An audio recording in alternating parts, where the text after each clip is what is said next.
안녕하십니까. 오늘도 여러분들과 함께 과학을 공부할 남자 쪼맹입니다. 이번 학기에는 유체역학을 나갈 거예요.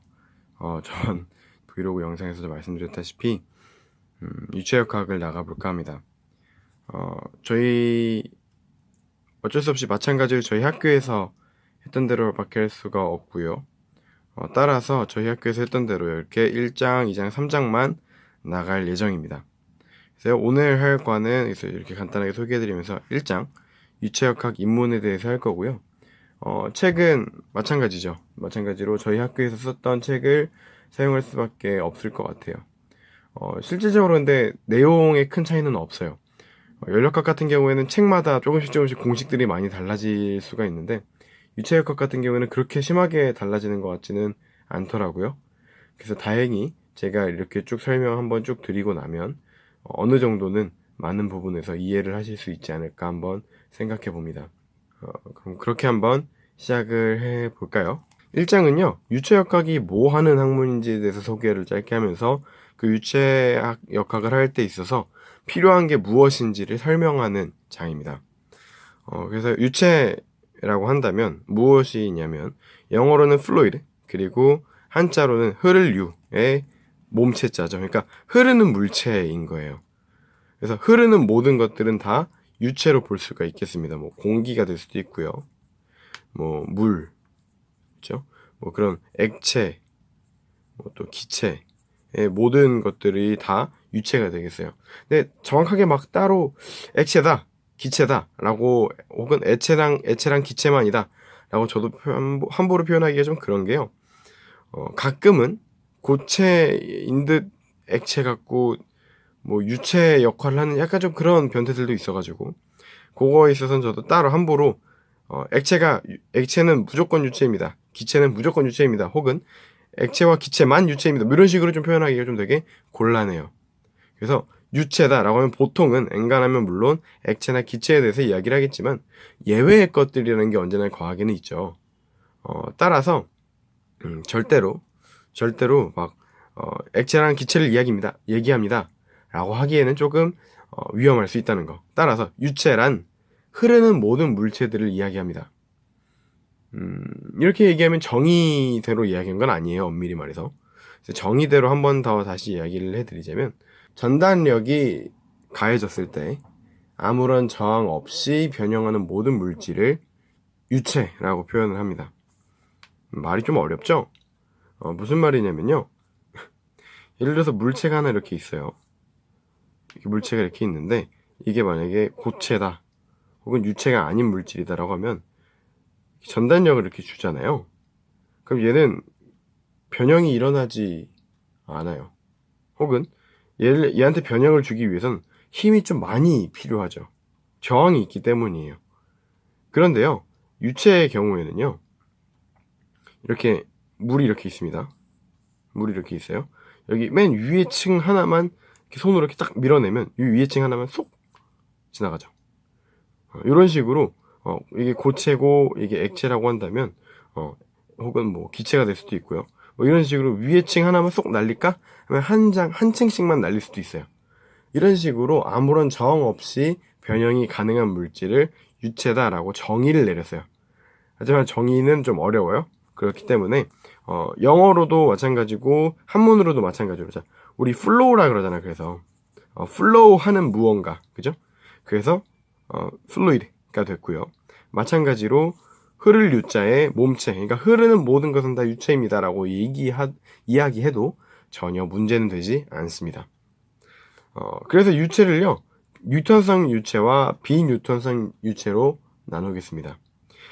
뉴턴성 유체는요, 우리가 흔히들 아는 그런 유체라고 생각해도 괜찮을 것 같아요. 뭐 가장 간단한 유체들이거든요. 그래서 뭐 공기, 위에서 얘기했던 공기, 뭐 물, 뭐 우유, 뭐 이런 모든 우리가 흔히들 그건 유체지라고 생각하기 딱 좋은 애들은 엔간하면 뉴턴성 유체예요. 뭐 간단한 분자 구조를 갖고 있다든지, 뭐 되게 저분자의 액체, 뭐 물, 알코올, 뭐 하여튼 기본적으로 우리가 액체다라고 부르는 아이들은 보통 이런 류를 갖고 있는데요. 비뉴턴성 유체다라고 하면 좀 입자가 좀 커요. 그래서 뭐 고분자 용액, 뭐 콜로이드 뭐 이런 식으로 좀 이제 우리가 쟤도 좀 유체인가? 라는 생각이 드는데 걔도 유체래 라고 하면 걔는 비뉴턴성 유체구나 라고 생각해도 될 정도가 되겠습니다. 그래서 뭐 학교에서 보통 요런 류의 그림 많이 그려주셨을 거예요. 요런 류의 그림인데요. 뭐 이제 뭐 딜라이턴트, 뭐 의가소성, 뭐 빙하ം, 뭐 엄청 많아요. 엄청 많은데 잘 모르겠습니다. 저는 제가 배웠던 유체역학 안에서는 보통 대부분 뉴턴성 유체를 많이 배웠어요. 왜냐면 저는 화공과거든요. 화공과다 보니까요. 아무래도 좀 이렇게 난이도가 있는 그런 유체를 배우기보다는 실용적으로 배울 수 있는 그런 쪽으로 많이 배우다 보니까요. 실질적으로 뭐 그렇게 막 비뉴턴성 유체까지 나가진 않았습니다. 저희 학교에서는 그래서 뉴턴성 유체까지만 나갔어요. 그래서 제가 아마 이번에 강의할 때도 뉴턴성 유체 쪽으로 많이 하게 될 것 같습니다. 유체를 설명하려다 보면요, 어쩔 수 없이 이 유체를 가지고 역학적인 부분, 역학이 뭔지 아시죠? 다이나믹. 그러니까 움직이는 것, 이 유체를 어떻게 움직일까를 설명하려다 보면요, 어쩔 수 없이 그것을 움직이는 드라이빙 포스, 힘과 속도, 그 힘을 통해서 나타나는 속도, 그리고 그것들을 통해서 내가 조정하고 싶은 성질들, 그런 것들을 우리가 알아야지 이걸 좀 설명하기가 편해요. 그래서 그것까지 한번 설명을 쭉 드려볼게요. 자, 우리가요, 물론 이건 힘은 아닙니다. 응력과 압력 같은 경우는 힘은 아니에요. 엄밀히 말해서. 하지만 필요하기 때문에 이 힘 파트에 넣어놨습니다. 응력, 압력, 부력. 다시 말씀드립니다. 응력과 압력은 힘은 아니에요. 자, 응력은요, 보통 말해서 응답하는 힘입니다. 응답하는 힘. 응답하는 힘이라고 하니까 뭔가 좀 되게 어색할 수 있죠. 무슨 말이냐? 내가 얘한테 이만큼 한 10N만큼의 힘을 줬어. 이 샤프에게 10N만큼의 힘을 줬는데 얘가 부러지지 않죠. 왜? 얘는 10N만큼보다는 더 버틸 수 있는 거예요. 무슨 말이냐? 내가 얘한테 10N만큼의 힘을 주면 얘도 마찬가지로 작용 반작용에 의해서요, 나한테 10N만큼 고스란히 돌려줍니다. 그쵸? 마찬가지로 얘 스스로도 그 10N을 버티기 위해서요, 얘 스스로 저항하고 있는 거예요. 내가 준 힘에 대한 저항력, 그것을 응력이라고 합니다. 그래서 수직 응력과 전단 응력이라고 부르는데요. 힘을 두 가지로 나눈 거예요. 자, 물체가 이렇게 있습니다. 물체가 이렇게 있는데, 하나는 이렇게 이 물체의 평면과 수직한 방향으로 줄 겁니다. 또 다른 하나는요, 이 물체의 평면과 일치하는 방향으로, 혹은 평행한 방향으로, 혹은 접선 방향으로 이 물체에게 힘을 줄 겁니다. 그렇게 했을 때 수직한 방향으로 됐을 때 얘가 변화가 일어날 수 있고요. 마찬가지로 접선 방향으로 힘을 주었을 때 이 물체 또한 변형이 일어날 겁니다. 대표적인 이 응력 중에요, 유체에 특히나 좀 중요한 응력으로요, 압력이 있습니다. 이 압력은 매우 중요한 드라이빙 포스인데요. 왜 그러냐면 유체라고 하면 어느 지점에서나 다 압력이 작용하게 되어 있어요. 무슨 말이냐? 그동안 우리 물리 법칙 뭐 이런 거 막 계산하고 하면서 뭐 빗면에다가 뭐 이제 빗면이 이렇게 있으면 빗면에 이렇게 뭐 물체가 하나 있고 얘 물체가 이렇게 떨어진다 했을 때 얘가 주는 압력은 여기 이런 식으로 비탈길로 수직하지 않게 언제나 물체에 압력을 줬었고, 그것에 맞춰서 수직항력 이런 거 계산해 가지고 뭐 압력이니까 여기만 계산하면 됐었던 거잖아요. 근데 한번 생각해 보세요. 이제 유체, 물 한번 생각해 볼까요? 물에다가 동그라미의 어떤 구형의 물체를 떨굽니다. 물체를 이렇게 뽕땅 떨궜을 때 얘가 받는 압력은 어느 한 방향에서만 있을까요? 아니죠.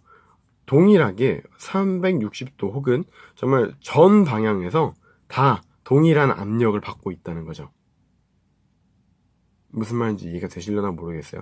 이 부분은 나중에 부력 얘기하면서 같이 얘기하면 좋을 텐데, 자, 무슨 이야기냐면 지금 얘가 여기서 10N을 받고 있다. 그럼 밑에서도 동일하게 10N을 받고 있고 여기서도 동일하게 10N, 여기서 동일하게 10N이니까 여기 전체의 R자 힘이 0이 되어서 이 친구가 여기에 이렇게 가만히 떠 있을 수 있겠죠. 하여튼 무슨 말을 하고 싶은 거냐면요. 압력은요. 유체에 딱 들어가 있는 순간 압력은 언제 어디서나 동일한 압력을 받습니다. 대표적인 예가요. 방금 이제 공에 대한 이야기도 했었지만 좀 말이 길어지네요. 이렇게 지구가 있고요. 사람이 있습니다. 그러면 이 사람의 머리가 받고 있는 압력도 1기압, 팔이 받고 있는 기압도 1기압, 다리가 받고 있는 기압도 1기압이에요. 물론 높이 차이에 따라서 조금씩 다른 압력차가 생길 수는 있겠지만 실질적으로 우리 그 정도로 많이 차이가 나지 않기 때문에 그냥 1기압, 1기압, 1기압, 1기압이라고 부르고 있죠.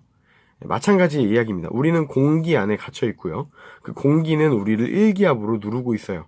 그래서 우리는 그 압력, 우리가 받고 있는 압력은 어느 방향이나 상관없이 동일한 압력을 받고 있습니다. 네. 하여튼 그래서 이 압력이 되게 중요한 이야기가 될 거예요. 그 이야기는 뒤에 밀도 얘기하면서 다시 한번 말씀드릴게요. 자, 이 부력. 부력도 되게 중요한 힘이죠. 부력이 되게 중요해지는 순간은 정력학을 이야기할 때입니다. 멈춰있는 유체에 대해서 이야기할 때, 그리고 그 유체에다가 무언가를 띄워놓을 때 되게 중요하죠. 아르키메데스가 이거 발견했다는 거 아니야? 이거 발견해가지고 유레카 그 빨개 벗고 돌아다니다가 잡혀갔다 그 얘기 아니에요? 죄송해요. 오랜만에 하니까 긴장해가지고 말도 안 나오네. 무슨 말이냐? 이렇게 액체가 있는데, 혹은 유체가 이렇게 있는데, 이 유체에다가 어떤 물체를 이렇게 띄워놓으면 그 물체가 들어가 있는 부피만큼, 그리고 이 친구의 질량만큼 여기 이 유체가 부력을 생성해줘야 된다는 말이죠. 그 부력을 생성해준 만큼만 이 친구는 떠 있을 수 있다는 이야기예요. 조금 더 정확한 이야기는 뭐 나중에 문제풀이를 하면서 뭐 문제를 풀어보든지 한번 하도록 할게요. 그냥 지금은 간단하게 빠르게 훑고 지나갑시다. 네. 그리고 마찬가지로 여기서도 속도를 되게 많이 다뤄요. 왜냐면 이 친구들 결국에는 유체 역학이잖아. 역학. 우리가 이 유체를 막 어디로 쏘기도 해야 되고요. 이 유체를 어디다가 막 이렇게 맞때리기도 해야 되고요. 그럴 때에 있어서 그 유체들을 결국엔 움직임을 표현하기 위해서는 에너지에 대해서 설명을 해야 되고요. 에너지에 대해서 설명을 할 뿐만 아니라 그 에너지를 통해서 이 친구가 얼마만큼의 일을 할 수 있느냐, 혹은 얼마만큼의 속도로 움직일 수 있느냐, 이제 그런 얘기를 하려면 어쩔 수 없이 또 속도가 필요합니다. 근데 이 속도 이야기를 하려면요, 어쩔 수 없이 이렇게 세 가지로 나눠줘야 돼요. 저희 책에서는 보통 그냥 이 세 가지를 다 그냥 속도 하기도 했었고, 교수님 입장에서도 이 세 가지를 막 구분해서 말하지를 않아요. 그래서 많이 헷갈렸습니다. 하지만 이거를 가만히 듣다 보면요, 어떤 때는 부피 속도에 대해서 이야기하는 것이고, 어떤 때는 질량 속도, 어떤 때는 선 속도에 대해서 이야기를 하고 있어요.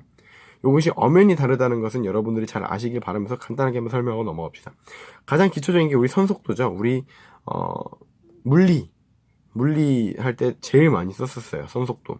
그래서 그냥 이렇게 선속도, 그래서 여기서 뭐 여기까지 가는데 뭐 초당 뭐 몇 미터 퍼 세크로 움직였더라, 아니면 뭐 몇 킬로미터 퍼 아워로 움직였더라, 그 얘기하는 게 선속도잖아요.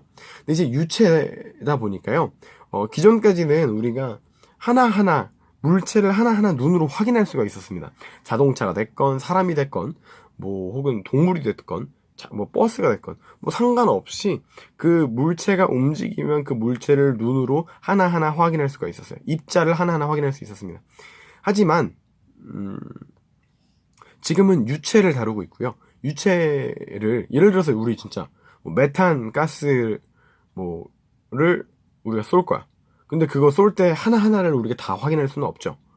입자 하나, 분자 하나를 우리가 다 확인해서 그 친구들이 선속도 얼마만큼 움직이더라, 요거는 하기가 좀 많이 힘들단 말이에요. 그러다 보니까 우리는 어쩔 수 없이요, 부피와 질량으로 이 친구들이 얼마만큼 속도로 움직이는지를 확인해 줘야 됩니다. 무슨 말이냐? 자, 이만큼의 부피를 여기서 저기까지 쏘는데 얼마나 걸릴까? 혹은 이만큼의 질량을 여기서 저기까지 쏘는데 얼만큼 걸리냐? 그리고 그걸 하기 위해서는 얼만큼의 에너지가 필요하냐? 이제 그런 이야기들을 할 거예요. 그래서요, 부피 속도를 부피 유속이라고 불러요. 보통 유속.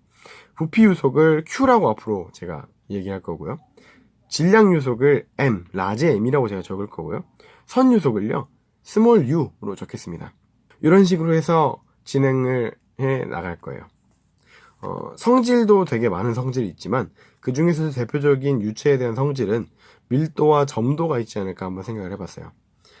책 봐도 사실 그게 다인 것 같고요. 그러니까 이 성질이라는 건 물리적 성질. 물리적 성질들은 아마 요 두 개만 설명하면 되지 않을까 싶습니다. 밀도 그동안 되게 많이 했었어요. 저 물리화학 할 때도 했었고요. 그죠? 밀도는, 로는 하트다 라는 얘기도 정말 많이 했었고요. 액체의 경우에는 이대로 그냥 바로 쓰면 돼요. 왜냐? 액체의 경우에는요, 압력에 따라서 크게 부피 변화가 없죠. 따라서 그냥 그대로 쓰면 되는데 이놈의 기체가 문제입니다. 이놈의 기체, 우리 물리화학 때도 계속 했었나요? 기억이 안 나네. 하여튼 이 친구가요, 계속해서 변하죠. 압력을 주면요, 밀도는 변합니다. 농도도 변하고 밀도도 변하게 돼 있어요. 부피가 변하기 때문이죠. 부피가 변하다 보니까 밀도가 변할 수밖에 없죠. 따라서 한번 생각을 해볼까요? 우리 P, B는 nRT. 요게 우리 이상기체 상태 방정식이었잖아요. 요 친구 바꿔주면요, P, B는 요거 나 저기 때도 한번 했었던 것 같은데, 우리 질량을 몰레큘라 웨이트로 나눈 거, 그렇죠? 그리고 RT 이렇게 되고요. 요거 식 조금만 살짝쿵 바꿔주면요, 여기에요 어떻게 되냐면 얘 밑으로 내리고 위로 올리고 따닥 해주면 RT분의 P 몰레큘라 웨이트는 하트가 돼서 마찬가지로 로가 될 것 같습니다. 그죠? 요로코롬 될 것 같아요. 무슨 말이냐? 압력이 커지면, 자, 다시 옆에다 따로 써볼게요. RT분의 몰레큘라 웨이트. 온도가 고정되어 있다는 가정하에서, 압력이 커지면요, 마찬가지로 밀도도 커집니다. 그죠? 근데 압력이 작아지면요, 압력이 작아지면요, 나머지 거 고정되어 있으니까요, RT. 밀도도 작아지게 된다라는 거죠. 무슨 말인지 이해되시나요? 그래서 이 기체는요, 보통 뭐라고 이야기를 하냐면, 압축성 유체라고 하고요. 액체는요, 비압축성 유체라고 합니다. 무슨 말인지 이해가 되시나요? 압력에 따라서 유체의 밀도가 바뀌잖아. 따라서 압축성 유체.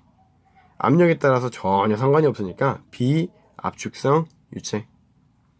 점도 되게 중요합니다. 점도. 점도는 어떤 느낌이냐면, 이제 내가 유체를 움직일 때, 혹은 유체에 응력을 주었을 때, 응력에 따른 저항력이에요. 무슨 말이냐? 자, 이제 우리가 뭐 예를 들어서 파이프가 이렇게 있어요. 파이프 진짜 못 그려. 어떡하지? 어떡하지? 진짜 못 그린다. 대박. 어떡하지? 예, 이렇게 파이프가 있어요. 파이프가 있는데 여기다가 이제 우리가 유체를 흘려 보낼 거예요. 유체를 흘려 보내는데 얘가 뭐 우리 공도 마찰력이 있었잖아. 그치? 근데 유체들도 이게 지나가다 보면 이런 식으로 마찰력이 생겨요. 그래서 벽과 닿은 이 부분에서는 마찰력이 생깁니다. 이 마찰력은 점도 때문에 대부분 생기게 되는데요. 네. 그래서 그냥 이거를 점도, 그 마찰력을 점도라고 불러요. 별 그건 없습니다. 그래서 이 점도를 표시할 때 보통 제가 뮤를 잘 못 그려요. 뮤, 그리고 동점도는 누라고 부르는데요. 이것도 그닥 어려운 개념은 아니고요. 이 절대 점도 뮤를 우리는 보통 많이 쓰는데, 거기에 가끔 이제 실험을 할 때나 뭐 인터넷 자료 뒤지시다 보면 이렇게 동점도 누로 줄 때가 좀 있어요. 가끔 있어요. 그거는 그냥 밀도로 나눠준 거예요. 그 절대 점도를 밀도로 나눠준 겁니다. 그래서 뭐 딱히 뭐 외우시거나 할 건 없고, 좀 요약을 한번 다시 해볼게요. 유체는 흐르는 물체입니다. 흐르는 모든 물체들은 전부 다 유체라고 할 수 있어요. 그래서 그 유체를 나누는 방식은 뉴턴성 유체냐 비뉴턴성 유체냐, 그래서 뉴턴성 유체 같은 경우에는 보통 저분자 물질을 우리가 이야기하고요. 비뉴턴성 유체 같은 경우에는 보통 뭐 대부분 고분자의 유체를 이야기한다고 합니다. 하지만 저의 강의 그리고 화학공학과에서 다루게 되는 일반적인 상황에서는 보통 뉴턴성 유체만 다루기 때문에 비뉴턴성 유체와 같이 서로 간에 막 인력 생기고 막 그런 좀 되게 복잡한 친구들은 좀 안 하게 될 것 같아요. 그래서 이제 요 그림, 뭐 뉴턴성 유체와 비뉴턴성 유체들을 나타내는 되게 좋은 그림이고요. 그래서 여기에 대한 드라이빙 포스를 응력이라고 얘기를 했고요. 그 응력의 대표적인 애가 이제 우리가 자주 다뤄야 할 압력이 되겠습니다. 그리고 그 압력뿐만 아니라 뭐 이제 뭐 여러 가지 속도를 이용해서도 나타낼 수 있는데 그 속도들은 우리가 부피 요속, 질량 요속, 선 요속으로 나타낼 수 있겠고요. 성질, 그 성질들도 정말 많아요. 하지만 그 중에서 대표적인 성질 두 개, 밀도와 점도가 되겠는데요. 밀도와 점도 얘네들을 이용해서 또 나중에 또 그 무차원 수들을 또 되게 많이 만들어낼 거예요. 그러니까 여러분들 꼭 잘 아셔야 되고요. 밀도는 기체와 액체, 다시 말해서 압축성 유체와 비압축성 유체에 따라서도 또 계산하게 되는 방식이 달라지기 때문에 그거 꼭 기억해 주셨으면 좋겠고요. 점도랑 절대 점도랑 동점도가 있습니다. 뮤와 누가 있는데 우리는 대부분 뮤를 쓰게 될 겁니다.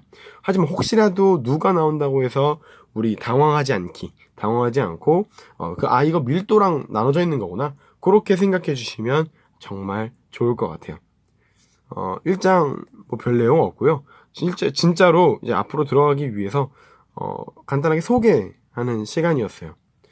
유체역학 저는 나름 되게 재밌게 배웠는데 여러분들도 재밌게 배우셨으면 좋겠네요. 그러면 안녕!